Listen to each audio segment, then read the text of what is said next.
اجنبي واحد يعمل في قناه السويس الحاليه او القناه الجديده بالنسبه للحفر الكامل. اللي هم ايه؟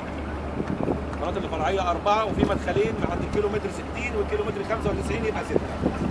اللي على الجنب سيادتك اللي على الجنب 4 ولكن وانت واخد الستارت بوينت قدام هنا عند كيلومتر 95 وستارت بوينت قدام عند الكيلومتر 60 عند الفلاح المداخل اللي انت بتدخل منها على القناه.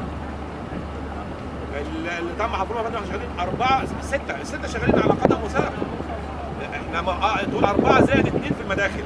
زائد 2 في المداخل. احنا طبعا القنوات الفرعيه 4 فرعيه و2 في المداخل. واحده عند الكيلومتر 95 عند الدبوسوار وواحده عند الكيلومتر